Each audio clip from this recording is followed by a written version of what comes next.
Good morning friends, how are you today?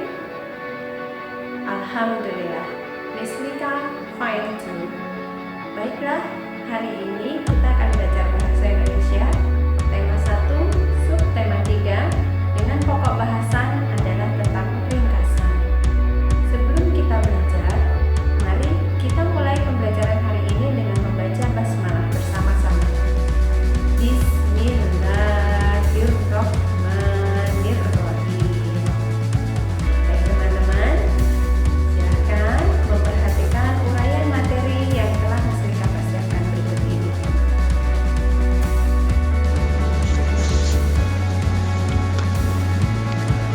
Ringkasan.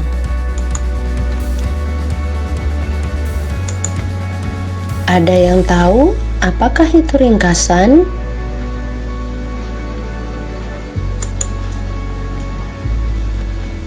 Ringkasan adalah penyajian karangan atau peristiwa yang panjang dalam bentuk yang singkat dan efektif. Ringkasan merupakan penyajian singkat dari suatu karangan asli, tetapi dengan tetap memperhatikan urutan isi dan sudut pandang pengarang aslinya. Ringkasan memiliki beberapa fungsi. Fungsi yang pertama, ringkasan dapat membantu memahami atau mengetahui isi sebuah buku atau karangan atau teks. Fungsi yang kedua, dengan membuat ringkasan, kita dapat mempelajari cara seseorang menyusun pikirannya dalam paragraf. Sedangkan fungsi yang terakhir, melalui ringkasan, kita dapat menangkap pokok pikiran dan tujuan penulis. Beberapa langkah harus kita lakukan untuk membuat sebuah ringkasan yang baik. Langkah yang pertama adalah membaca naskah asli. Kita harus membaca naskah asli minimal 1 kali. Akan lebih baik jika kita lakukan beberapa kali hingga dapat kita pahami isi secara keseluruhan naskah asli tersebut. Dengan demikian, kita akan mengetahui kesan umum atau inti sebuah karangan atau teks secara keseluruhan. Maka kita pun akan mengetahui maksud dan sudut pandang penulis. Langkah yang kedua adalah mencatat gagasan utama atau gagasan pokok. Bacalah teks asli bagian demi bagian sambil mencatat gagasan pokok setiap paragrafnya. Gunakan gagasan pokok yang kita peroleh tadi untuk digunakan menyusun ringkasan. Langkah yang ketiga, menggunakan kalimat baru untuk menyusun ringkasan. Gunakan kesan umum atau inti karangan suatu teks sebagai panduan dalam membuat ringkasan. Sesuaikan urutan isi ringkasan dengan naskah aslinya. Berdasarkan gagasan pokok yang telah kita peroleh tadi, ubahlah gagasan pokok tersebut menjadi kalimat baru, lalu susun menjadi ringkasan. Susunan ringkasan harus tetap menggambarkan tulisan asli, namun dalam bentuk kalimat yang baru. Susunlah ringkasan dalam bentuk paragraf yang padu. Nah, tadi sempat disinggung, ringkasan disusun dalam bentuk paragraf yang padu. Apakah yang dimaksud dengan paragraf? Kali ini Miss Lika akan jelaskan lebih dalam tentang paragraf. Paragraf adalah gabungan dari beberapa kalimat yang saling berkaitan dan memiliki satu pokok pikiran. Paragraf biasanya ditandai dengan awal kalimat yang menjorok ke dalam. Satu paragraf terdiri dari kalimat utama dan kalimat penjelas. Pada teks berikut ini yang sudah Miss Lika beri tanda lingkaran adalah contoh paragraf. Sebuah paragraf ditandai kalimat pertamanya ditulis menjorok ke dalam. Hal ini ditunjukkan dengan tanda panah yang sudah Miss Lika tunjukkan. Mari kita perhatikan contoh ringkasan berikut ini.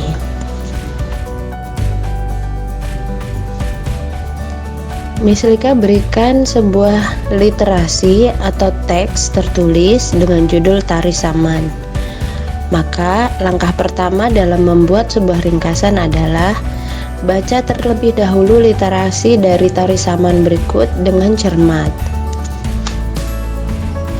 Setelah kita tadi sama-sama membaca teks Tari Saman, tentu kalian sekarang sudah mengetahui inti dari teks Tari Saman. So, coba kalian utarakan kira-kira apa ya inti dari teks Tari Saman. Betul sekali.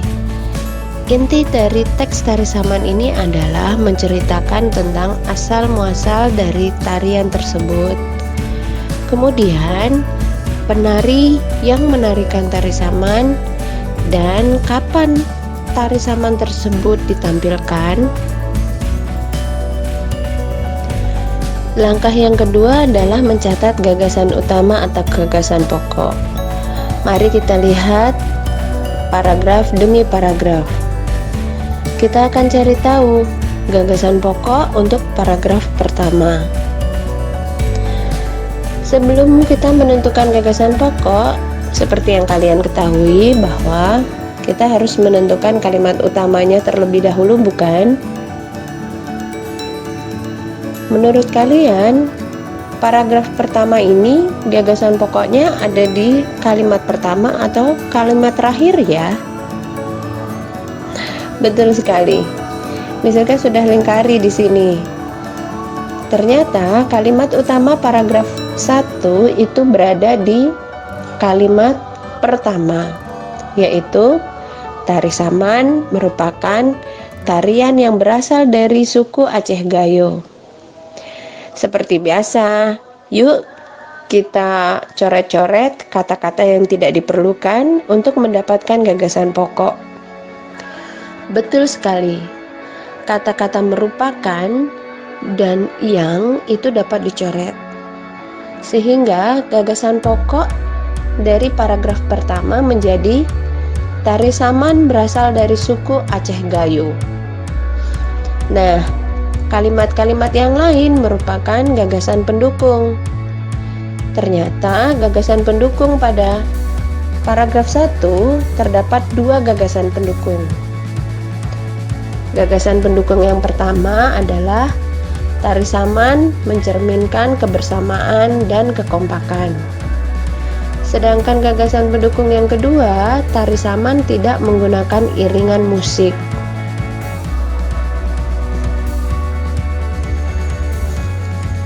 Sekarang kita tentukan gagasan pokok paragraf 2 ya. Kalian baca terlebih dahulu paragraf 2.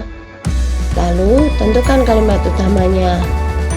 Apakah ada di kalimat pertama atau di kalimat terakhir ya kalimat utamanya?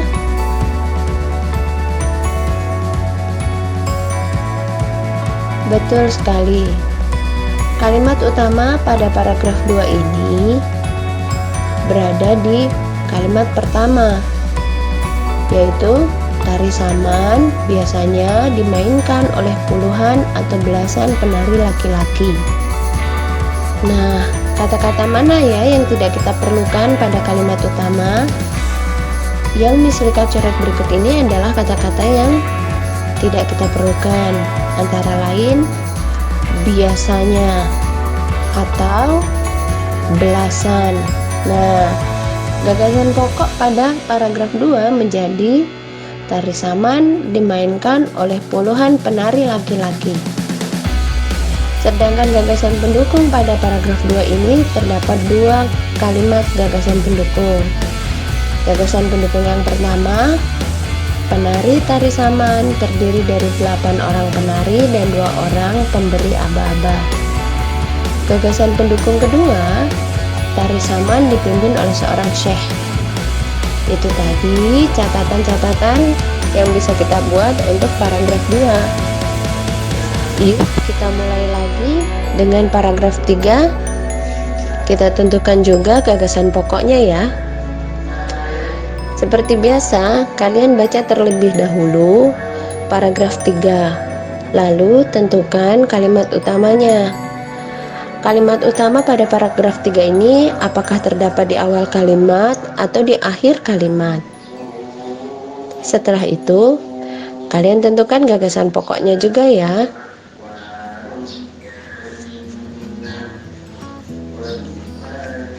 Baik teman-teman, yuk seperti yang kalian utarakan tadi, ada di mana ya kalimat utamanya? Benar sekali, kalimat utama paragraf 3 itu berada di awal paragraf. Pinter banget. Jadi kalimat utama paragraf 3 ini adalah tari saman, biasanya ditampilkan pada berbagai acara. Lalu kata-kata mana yang tidak kita perlukan? Untuk menentukan gagasan pokok, kalimat yang tidak kita perlukan adalah biasanya. Nah, jadi sekarang gagasan pokok paragraf 3 menjadi tari saman ditampilkan di berbagai acara. Oke. Lalu kalimat yang lain apa ya? Betul sekali. Kalimat yang lain itu adalah gagasan pendukung paragraf yang ketiga. Gagasan pendukung paragraf 3-nya adalah acara penting seperti Maulid Nabi Muhammad SAW, pembukaan festival, dan kunjungan tamu. Sampai di sini, kalian sudah paham belum?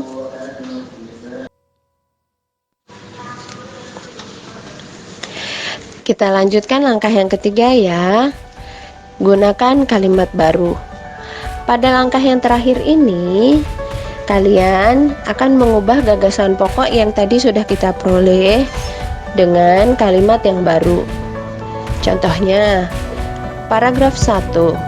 Gagasan pokok paragraf 1 adalah tari saman berasal dari suku Aceh Gayo. Kalimat baru yang Mislika gunakan menjadi tari tradisional saman berasal dari suku Gayo di Aceh. Sedangkan paragraf 2, gagasan pokoknya adalah tari saman dimainkan oleh puluhan penari laki-laki. Kalimat barunya Mislika buat menjadi tarian tersebut dimainkan oleh puluhan penari laki-laki. Sedangkan paragraf yang 3 atau paragraf terakhir, gagasan pokoknya adalah tari saman ditampilkan di berbagai acara. Kalimat baru yang Mislika gunakan, tarian tersebut biasanya ditampilkan sebagai pertunjukan pada acara-acara penting. Maka ketiga kalimat baru tersebut Mislika rangkai menjadi sebuah paragraf yang padu. Menjadi tari tradisional saman berasal dari suku Gayo di Aceh. Tarian tersebut dimainkan oleh puluhan penari laki-laki. Tarian tersebut biasanya ditampilkan sebagai pertunjukan pada acara-acara penting. Nah, itu tadi ringkasan yang kita buat dari teks tari saman. Mudah bukan? Tugas kalian kali ini adalah membuat ringkasan dari teks tari kipas Pakarena yang ada di buku K13 halaman 51. Silahkan ditulis di buku handwriting ya. Mislika sudah berikan contoh bagaimana cara membuat ringkasannya. Kalian ikuti saja langkah-langkahnya. Selamat mengerjakan. Demikian tadi pembelajaran kita hari ini mengenai ringkasan. Mudah bukan? Sekarang waktunya kalian untuk mengerjakan tugas yang sudah Mislika berikan. Jangan lupa dikerjakan di buku handwriting. Baiklah, kita tutup pembelajaran hari ini dengan membaca hamdalah bersama-sama. Alhamdulillahirabbil alamin. Mislika ucapkan wassalamualaikum warahmatullahi wabarakatuh.